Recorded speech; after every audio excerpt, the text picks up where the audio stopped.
नमस्कार, वंदे मातरम। दोस्तों, स्वागत है आप सबका सैनिक पाठशाला में।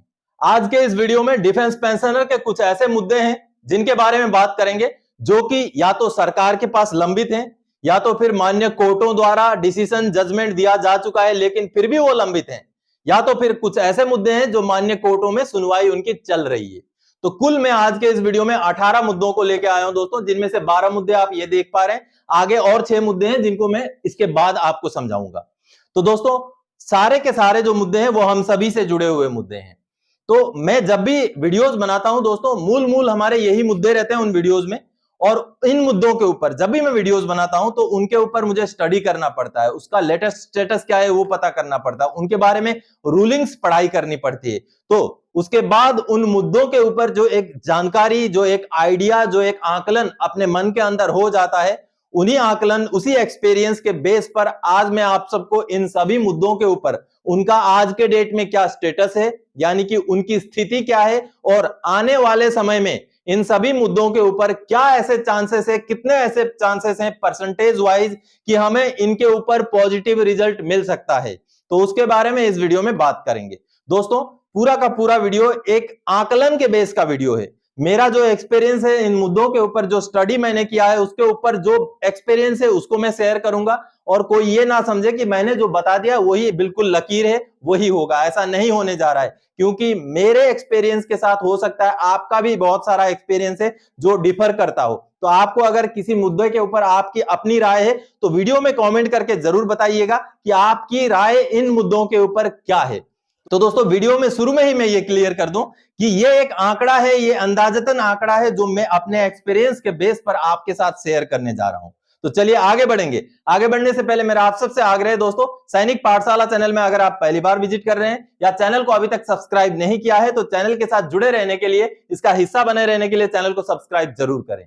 तो चलिए, सबसे पहले जैसे आप देख पा रहे हैं दोस्तों, OROP 2 की विसंगतियां, चाहे वो पीएमआर का मुद्दा हो, चाहे रिजर्विस्ट पेंशनर का मुद्दा हो, चाहे एक्स ग्रुप का मुद्दा हो, चाहे जेसीओज का पेंशन में ना बढ़ोतरी का मुद्दा हो, चाहे टेबल्स को चेंज करने का मुद्दा हो।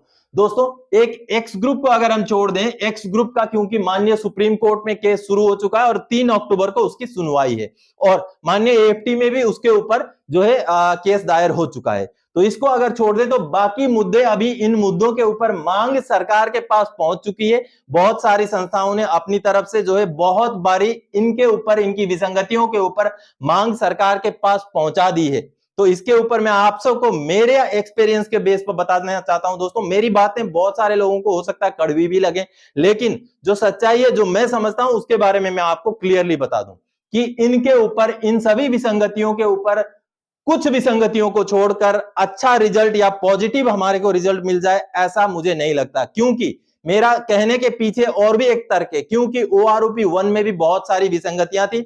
उनका 1 मैन जुडिशियल कमिटी भी बना था, उसका रिकमेंडेशन भी गया था, लेकिन रिकमेंडेशन ही बाहर नहीं आया, और उन रिकमेंडेशन के ऊपर एक्शन लेना तो दूर की बात है। तो OROP 2 की विसंगतियों के ऊपर भी कुछ एक्शन बहुत ज्यादा हो जाएगा, ऐसा बहुत कम चांसेस है। इसलिए इसमें जो मैं बताऊंगा दोस्तों कि कम है इसमें चांसेस, जो स्टेटस है इसमें कम चांसेस हैं। और अगर मैं परसेंटेज के हिसाब से बता दूं तो 20 से लेकर के 30% चांसेस हैं कि कुछ विसंगतियां हमारी जो है सही हो जाएं और बाकी विसंगतियां ही होके रह जाएं।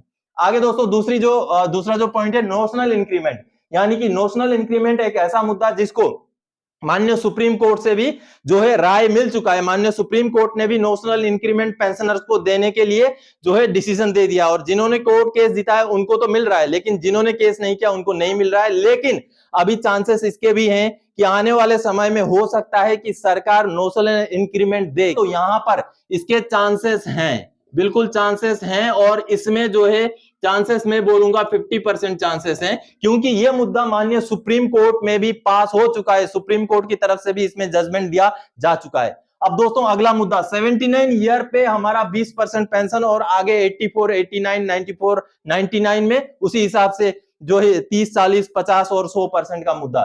दोस्तों इसमें भी माननीय सुप्रीम कोर्ट का भी आदेश है और कई सारे एएफटीज का, कई सारे हाई कोर्ट्स का भी आदेश है। तो इसमें भी चांसेस, थोड़े बहुत चांसेस हैं और हो सकता है कि इसमें मेरे हिसाब से दोस्तों 40% के करीब चांसेस हैं कि आगे आने वाले दिनों में हमें 79 ईयर में जो है 20% की बढ़ोतरी मिल जाए, क्योंकि यह मुद्दा ऑलरेडी कोर्ट द्वारा जजमेंट दिया गया मुद्दा है और देर सवेर सरकार को इन मुद्दों के ऊपर अपना फैसला देना पड़ेगा। चलिए दोस्तों अगली जानकारी, इक्वल एमएसपी 15,500। आप सबको पता है कि इसके ऊपर माननीय दिल्ली हाईकोर्ट में केस चल रहा है। माननीय दिल्ली हाईकोर्ट अगर हमारे फेवर में फैसला सुना भी देती है तो सरकार के पास रास्ता है कि वो सुप्रीम कोर्ट में जाए और सुप्रीम कोर्ट में जाकर के भी बहुत सारा समय लग सकता है और इसमें हो सकती है देरी, बिल्कुल देरी हो सकती है और इसके भी चांसेस मैं अगर बताऊं तो 30% के चांसेस मैं बताऊंगा, क्योंकि जहां तक 15,500 की बात है, ये बहुत बजट वाली बात है।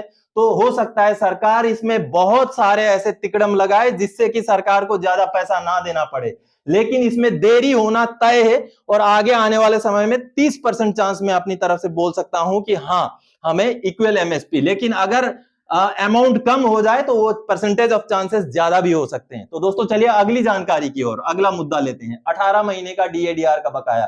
दोस्तों आप सबको बता दूं कि पिछले दिसंबर के महीने में सरकार ने 18 महीने का डीएडीआर का बकाये के लिए संसद में बिल्कुल मना कर दिया है, लेकिन अभी बार बार मांग उठ रही है। पिछली बार जब स्टाफ साइड की मीटिंग थी 20 सितंबर को, उसमें भी मांग उठी है। तो कई सारे ऐसे मांगे उठ रहे हैं, तो हो सकता है कि इसमें थोड़ा कुछ चांसेस हैं, कुछ चांसेस हैं और मैं ज्यादा नहीं तो 20% चांसेस ही दे सकता हूं, क्योंकि सरकार एक बार मना कर चुकी है।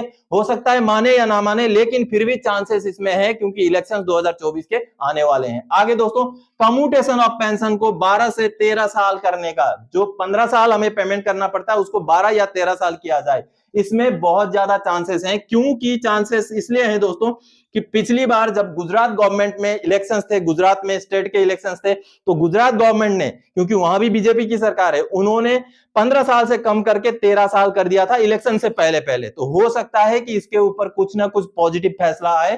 तो इसमें चांसेस मैं मानता हूं दोस्तों कि 50% चांसेस हैं कि ये कम्यूटेशन की अवधि जो है कम हो जाए। आगे दोस्तों, हमारा जो पेंशन 5 से 10 से 15%, यानी कि 65 साल की उम्र में 5%, 70 में 10 और 75 में 15% पेंशन की बढ़ोतरी का जो मुद्दा है दोस्तों, इसमें भी कुछ ना कुछ चांस है। क्योंकि दोस्तों एक बार ये मुद्दा जो है पार्लियामेंट्री कमिटी से रिकमेंड हो चुका है, पेंशन मंत्रालय ने भी इसमें अपना ये कमेंट दिया था कि इसको जल्दी लागू किया जाए, लेकिन आगे जाके फाइनेंस मिनिस्ट्री ने इसको मना कर दिया था। तो एक बार ये वापस हो चुका है, अभी मांग उठ रही है, तो इसमें भी बहुत ज्यादा शायद बजट की बात ना हो तो कहीं ना कहीं चांसेस इसमें भी है। तो ये मैं इसको 30% चांस देना चाहता हूं कि हो सकता है आने वाले, हालांकि ये एक बार फाइनेंस मिनिस्ट्री से मना किया जा चुका मैटर है, लेकिन हो सकता है कि ये पारित हो भी जाए। तो 30% चांस मैं बताऊंगा, इसलिए कुछ चांसेस इसमें है। आगे दोस्तों, 8वां पे कमीशन, सरकार ने पिछला जब जवाब दिया था दिसंबर 2022 में, तो ये बताया था कि अभी सरकार के पास ऐसा कोई भी प्रपोजल विचाराधीन नहीं है कि 8वां पे कमीशन सरकार लागू करेगी, लेकिन देर सवेर जनवरी 2026 से तो लागू करना पड़ेगा 8वां पे कमीशन। या तो 8वां पे कमीशन सरकार लागू करेगी, या तो ये भी हो सकता है कि 50% डीए को मर्ज करके ये पे कमीशन वाला जो है सरकार ना करे। तो इन दोनों में से एक तो होना पक्का है और ये जरूर होगा, और इसमें मैं बताता हूं 100% है कि दोनों में से एक तो जरूर होगा, या तो पे कमीशन लागू किया जाएगा या तो फिर 50% डीए को, जब डीए 50% हो जाएगा तो उसको बेसिक पेंशन में या बेसिक पे में मर्ज किया जाएगा। इन दोनों में से एक तो होगा जरूर और उसके लिए 100% चांसेस है। अब आगे दोस्तों, ओआरओपी 3 का रिवीजन का मुद्दा। दोस्तों ओआरओपी 3 का जो रिवीजन है वो होना तो पक्का है, 100% ओआरओपी 3 का रिवीजन होगा, लेकिन कब होगा ये समय से भी शायद होगा। लेकिन इसमें आपको बता दूं कि ओआरओपी 2 में जितना फायदा मिला शायद उतना भी फायदा पेंशनर्स को ओआरओपी 3 में ना मिले, क्योंकि 2018 में जो रिटायरी थे, 2023 के रिटायरीज का जो है आकलन किया जाएगा ओआरओपी 3 में। तो 2018 और 2023 के रिटायरीज के बीच में पेंशन का बहुत ज्यादा फर्क नहीं होगा। इस वजह से होगा तो सही 100%, लेकिन लाभ जो है बहुत कम मिलेगा पेंशनर्स को, बहुत कम लाभ मिलने के चांसेस हैं। आगे दोस्तों, और एक मुद्दा है, जो फिटमेंट फैक्टर 2.81, 2.57 या तो फिर फिफ्थ पे कमीशन, सिक्स्थ पे कमीशन या सेवेंथ पे कमीशन में जो रिवीजन में जिनको खामियाजा हुआ है, जिनको नुकसान हुआ है, क्या उनको आगे आने वाले समय में जैसे मांगे उठ रही है, जैसे सोशल मीडिया में भी बातें चलती हैं कि फिफ्थ सिक्स्थ पे कमीशन में बहुत अच्छा मिलता था या उस समय में गलत रिवीजन हुआ, या जो हमारा फिटमेंट फैक्टर 2.57 से बढ़ करके 2.67 हो जाए या 2.81 हो जाए, क्या ऐसे चांसेस हैं? तो ऐसे में तो मैं बोलूंगा 0% चांस, बिल्कुल भी चांस नहीं है, क्योंकि एक बार जो चीज रिवीजन हो गया, अब आगे जाकर के उनमें कुछ हो जाए, 2.81 हो जाए, ऐसा बिल्कुल चांस नहीं है दोस्तों। आगे ऑनरेरी नायब सुधार का मुद्दा दोस्तों, ऑनरेरी नायब सुधार को सुबेदार नायब सुधार के बराबर पेंशन देने का मुद्दा, यह माननीय एफटी में सुनवाई पूरी हो चुकी है, अभी उसका डिसीजन बाहर नहीं आया है, लेकिन इसमें जो है चांसेस मैं बोलूंगा कि 90% चांसेस हैं कि ऑनरेरी नायब सुधार जो 1 जनवरी 2006 के पुराने नायब सुधार हैं, उनको जो है पेंशन नायब सुधार के बराबर मिले, ये बिल्कुल चांसेस हैं, 90% चांसेस हैं। चलिए, ये तो हुए 12 मुद्दे। अब मैं आगे के और 6 मुद्दे यहां लिख करके आपको समझाता हूं। अब दोस्तों हमारा अगला मुद्दा है प्री 2006 पेंशनर्स को एमएससीपी दिलाने का मुद्दा। दोस्तों आप सबको पता है कि एमएससीपी 2006 या उसके बाद वाले पेंशनर्स को ही लागू है, लेकिन ओआरओपी में एमएससीपी की वजह से 2006 से पुराने पेंशनर्स को घाटा हो रहा है। अब इस मुद्दे के ऊपर अभी तक ना तो किसी ने इस मुद्दे को माननीय कोर्ट में चैलेंज किया है, ना ही किसी संस्था ने अपने मांग पत्र में इसको शामिल किया है। हाँ, 17 सितंबर को जो रैली हुई थी रेवाड़ी में, उस रैली के बाद जो मांग पत्र भेजा गया, जो ज्ञापन सौंपा गया, उसमें उस मुद्दे को जरूर डाला गया है। तो अगर इस मुद्दे के ऊपर कोई कोर्ट केस हो जाए या जोर शोर से इस मुद्दे को उठाया जाए, तो हो सकता है ये मुद्दा जो है एक्सेप्ट हो जाए, क्योंकि वन मैन जुडिशियल कमिटी की जो रिपोर्ट है पहले ओआरओपी के ऊपर, उसमें भी इस मुद्दे को जो है रिकमेंड किया गया है। तो ये एक बहुत बड़ा मुद्दा है और 2006 से पुराने पेंशनर्स के लिए बहुत ही लाभदायक मुद्दा है, तो इसमें कहीं ना कहीं चांसेस हैं। हाँ, लेकिन इसके चांसेस आज के डेट में अगर मैं बोलूं तो 10% भी नहीं है, क्योंकि ये मुद्दा अभी सिर्फ एक संस्था द्वारा उठाया गया है, ना ही किसी कोर्ट में डाला गया है, ना ही किसी और संस्था ने इसको अपने मांग पत्र में या अपने एजेंडे में शामिल किया है। तो सभी संस्थाओं को मांग पत्र ये जो मुद्दा है, इसको अपने एजेंडे में या कभी भी मांग पत्र वगैरह देते हैं तो उसको जरूर शामिल करना चाहिए, ताकि 2006 से पुराने पेंशनर्स को भी एमएससीपी मिलने का रास्ता साफ हो सके। चलिए दोस्तों, अगला मुद्दा एनपीएस से ओपीएस। दोस्तों कई सारे राज्य सरकारों ने इसको लागू कर दिया है और पिछले दिनों एनडीए की राज्य सरकार सिक्किम में भी इसको लागू किया गया है, डिक्लेरेशन हो गया है। तो आने वाले दिनों में हो सकता है कि इलेक्शन का अगर प्रेशर पड़े, कुछ ऐसी तब्दीलियां हो जाएं। हालांकि रिजर्व बैंक ने भी इस फैसले को जो है विरोध किया है, लेकिन हो सकता है, क्योंकि पॉलिटिक्स एक अलग चीज होती है दोस्तों, और ओपीएस और एनपीएस का मुद्दा बहुत बड़ा मुद्दा है। तो हो सकता है कुछ चांसेस इसमें बन जाएं, कुछ चांसेस बन जाएं, और इसके परसेंटेज में बोलूंगा 20% है, क्योंकि केंद्र सरकार इसके फेवर में बिल्कुल नहीं है। क्योंकि पिछले दिनों पैरामिलिट्री का जो है माननीय दिल्ली हाईकोर्ट ने जो है फैसला दिया था कि उनको ओल्ड पेंशन स्कीम में लाया जाए, लेकिन केंद्र सरकार ने उसको सुप्रीम कोर्ट में चैलेंज कर दिया। तो इस वजह से मैं बोल रहा हूं कि चांसेस कम है, लेकिन ऐसा नहीं कि नहीं हो सकता है, कुछ चांसेस हैं। आगे दोस्तों ईसीएचएस के भेदभाव को दूर करना, उसके लिए सबसे पहले तो सेना के अंदर जो सिस्टम है उनको परिवर्तन करना पड़ेगा, और धीरे धीरे वो परिवर्तन हो रहे हैं। तो अभी नहीं तो हो सकता है कुछ समय बाद ही ये भी मुद्दा जो है हो सकता है हो जाए, आज नहीं तो 10-15 साल 20 साल बाद कुछ परिवर्तन जरूर आएगा, लेकिन बिल्कुल ही बदल जाए ऐसा मुश्किल है। तो मैं इसमें 10% के चांस ही दूंगा कि ईसीएचएस में बहुत ज्यादा भेदभाव दूर होंगे। अब ओआरओपी 1 की विसंगतियां, दोस्तों ओआरओपी 1 की विसंगतियां अगर वन मैन जुडिशियल कमिटी को भी लागू कर दिया जाए, उसके रिकमेंडेशन भी लागू कर दिया जाए, तो बहुत सारी विसंगतियां दूर हो जाएंगी।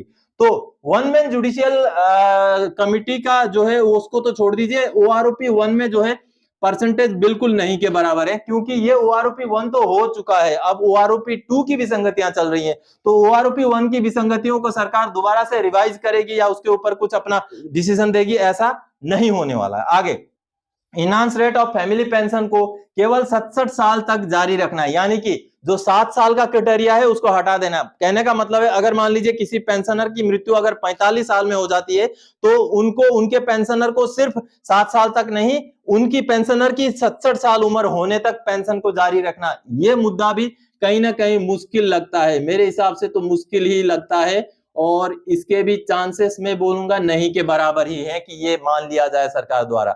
आगे दोस्तों FMA यानी कि फिक्स मेडिकल अलाउंस को 1000 से 3000 करना है। इसकी मांग गई हुई है, पेंशन मंत्रालय में पेंडिंग है और इसके भी चांसेस कम है, कम चांसेस हैं, लेकिन हाँ कुछ ना कुछ चांसेस 5 से 10% चांसेस हैं कि जो है सरकार इसको बढ़ा दे। 1000 से 3000 ना भी करे तो 1500 करे, 2000 करे, कुछ ना कुछ करे, लेकिन शायद हो सकता है हो जाए, लेकिन कम चांसेस हैं। तो दोस्तों ये थे हम सभी से जुड़े हुए 18 मुद्दे जिनके ऊपर मैंने अपनी राय रखी। मैंने परसेंटेज ऑफ चांस बताया कि कितने परसेंटेज हैं कि हो सकता है उसके ऊपर सरकार मान जाए।